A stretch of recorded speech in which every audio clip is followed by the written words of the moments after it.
itu tempat sungai dan laut itu bertemu sehingga di situ tuh banyak sekali buaya.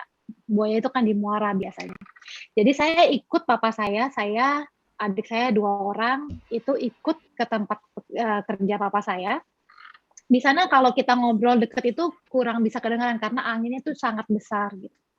Saya umur 11 tahun, adik saya yang kedua Kartika itu umur 10 dan adik saya yang bungsu tuh umur 9 berarti kita bedanya 1 tahun, 1 tahun, 1 tahun. Nah, waktu ayah saya lagi sama karyawan lagi ngobrol, adik saya yang kedua Kartika ini cuci kaki di muara itu gitu. Dan memang buayanya tuh di sebelah sana. Jadi kita merasa ya aman ya, buaya masih lagi pada istirahat lah ya di dalam air gitu. Jadi kita pikir aman lah. Dan adik saya tiba-tiba jatuh, yang nomor 2 ini padahal badannya paling kecil, tiba-tiba jatuh ke dalam muara dan akhirnya adik saya sama adik saya yang cowok yang badannya jauh lebih besar itu menarik adik saya untuk naik ke daratan gitu. Jadi dari muara kita tarik adik saya ke atas. Bayangkan biasanya tuh kita berdua tuh jauh lebih besar badannya menarik anak yang adik saya yang kedua si Kartika ini yang sangat kecil badannya. Dan kita berasa kita berdua tuh didorong karena itu Kamis malam Jumat Kliwon kalau nggak salah. Dan memang daerah situ tuh sangat angker. Saya sama adik saya ini sudah terseret arus di muara yang penuh dengan buayanya luar biasa banyaknya. Dan ketika di dalam air, saya udah nggak bisa berenang ya karena arusnya tuh luar biasa karena itu muara. Jadi dia mengarah dari sungai, jadi sungai muara laut gitu. Dan kita tuh mengarah ke laut gitu. Kalau saya dan adik-adik saya udah sampai ke laut ya udah nggak mungkin selamat gitu. Nah di muara itu ketika di dalam air, saya bilang Tuhan Yesus, masa sih saya mati sekarang gitu, umur 11 tahun.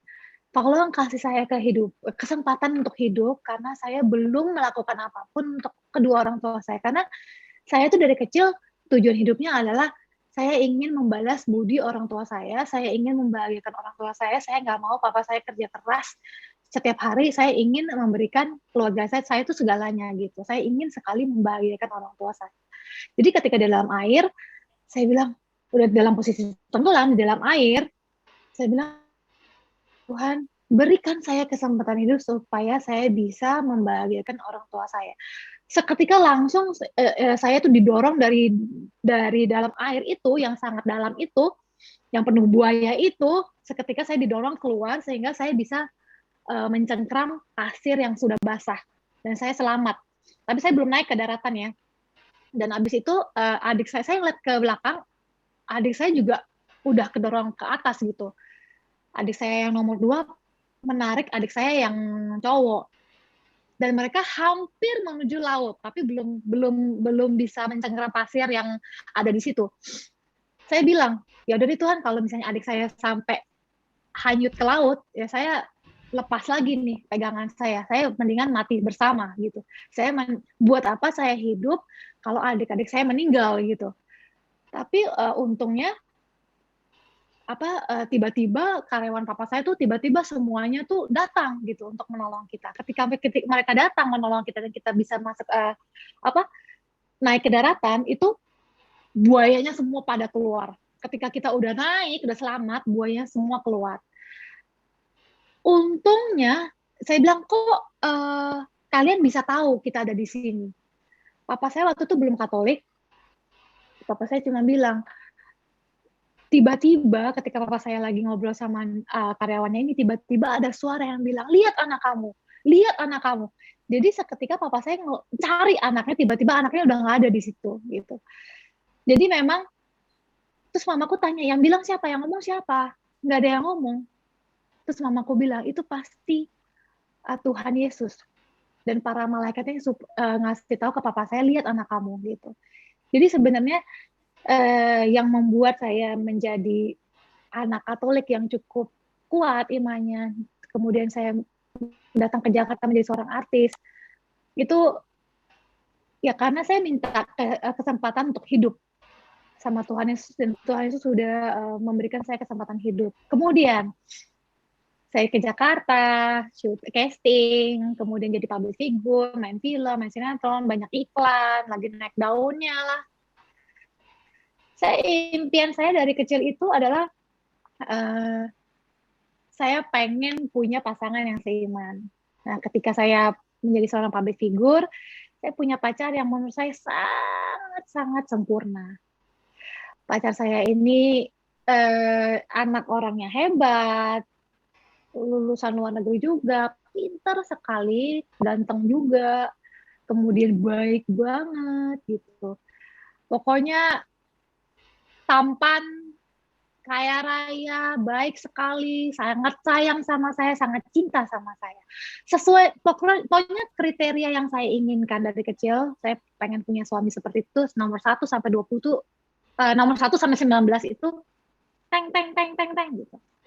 Tetapi, yang nomor 20, ini yang paling penting, beda agama.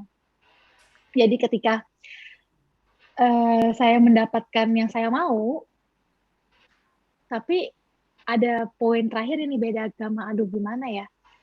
Keluarganya juga sangat-sangat sayang sama saya. Mereka bilang kalau misalnya mau nikah harus pindah agama dulu ya gitu. Saya sama sekali tidak terbersit untuk pindah agama. Kemudian ketika saya ketemu dia umur 23 tahun, kemudian umur 28 tahun, saya diajarkan untuk, saya sebenarnya selama 5 tahun itu saya main kucing-kucingan sama Tuhan Yesus. Saya nggak mau putus karena saya pikir aduh ini cowok udah keren, mapan gitu ya, pinter luar biasa. Saya tuh ngefans banget sama mantan saya ini gitu, karena menurut saya dia wah gitu. Terus tapi saya harus dan dia tuh sangat-sangat mencintai saya, dan ketika dia ketemu saya umur 2 bulan pacaran aja tuh dia udah minta saya menikah gitu.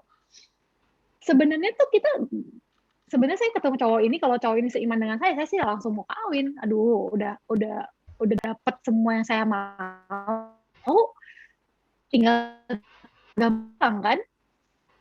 Tapi ternyata nggak sesimpel itu gitu. Ketika keluarganya meminta iman saya, ketika keluarganya meminta agama saya berpikir, saya bisa nggak ya gitu. Pilihannya itu ada 2, hidup dengan laki-laki yang saya cintai atau hidup dengan Tuhan Yesus gitu. Jadi saya berpikir kayaknya nggak bisa ya, kayaknya saya nggak bisa hidup tanpa Tuhan Yesus, karena barang saya hilang pun saya tuh doa Tuhan Yesus, saya di mana ya?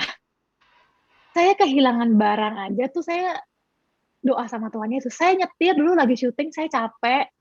Saya tuh dulu syuting saya nggak pernah tidur. Karena saya sangat-sangat bekerja keras gitu. Saya nyetir tuh kadang-kadang saya sambil merem gitu. Sering banget saya sambil merem nyetir, terus tiba-tiba kayak ada yang putih-putih melindungi saya dari yang namanya kecelakaan, ini itu. Jadi saya berpikir, aduh kayaknya saya nggak bisa deh.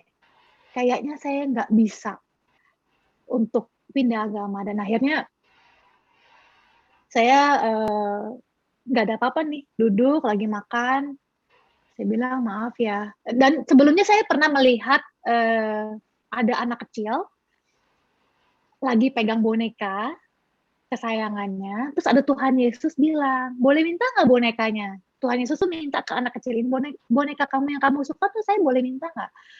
Terus anak kecilnya bilang, Tuhan Yesus, ini kan boneka kesayangan saya, jangan diambil.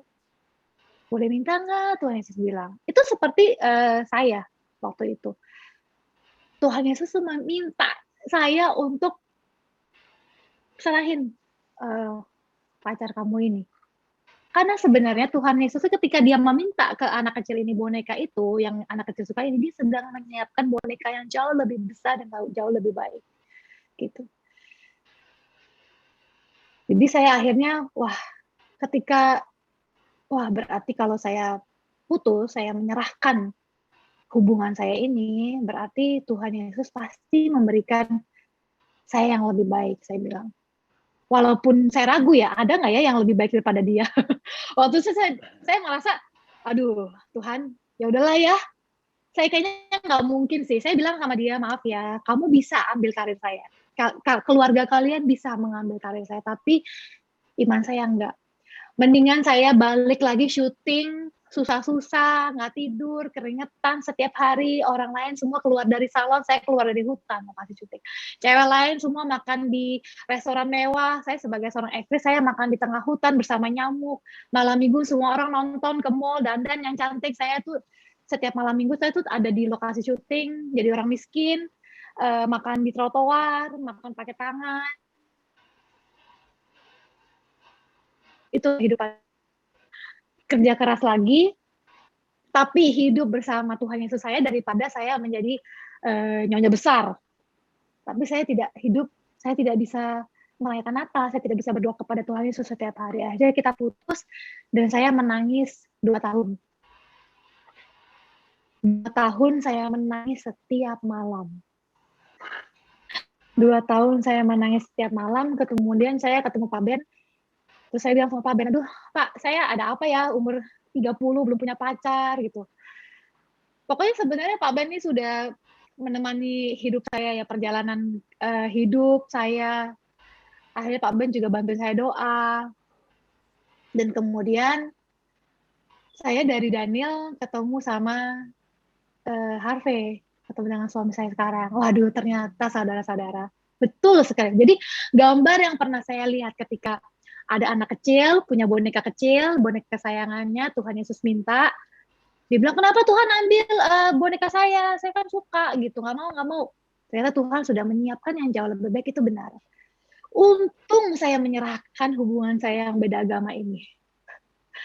Karena puji Tuhan, ketika saya ketemu Harvey, aduh Tuhan, ternyata gambar itu benar. Ternyata Tuhan sudah menyiapkan laki-laki yang, maaf, jauh lebih ganteng, jauh lebih baik, jauh lebih cocok sama saya, jauh lebih sabar.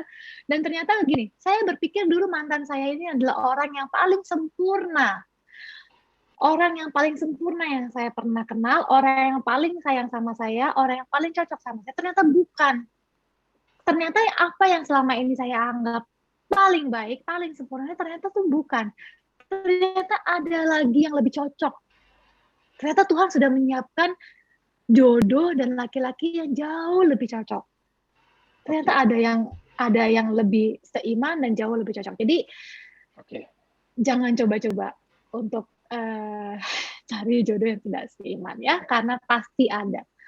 Cowok Katolik banyak kok, cewek Katolik banyak kok. Tinggal sabar aja dan percaya.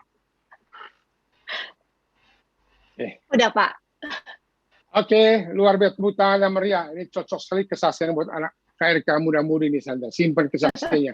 Dia banyak sekali pengalaman dengan Tuhan. Ya simpan ya Sandra ya. Akan datang kita akan sambung lagi. Terima kasih pada Sandra Dewi yang meluangkan waktunya, seorang artis kondang yang takut akan Tuhan. Bukan hanya dia sekeluarganya, suami juga demikian yang begitu rajin mendekat diri dengan Tuhan, selalu mengandalkan Tuhan. Ini yang saya belajar dari mereka. Dan terima kasih juga Romo-Romo yang sudah hadir di tempat ini, yang sudah mendoakan kami. Dan terima kasih juga teman-teman dari MS Inggris juga yang pagar doa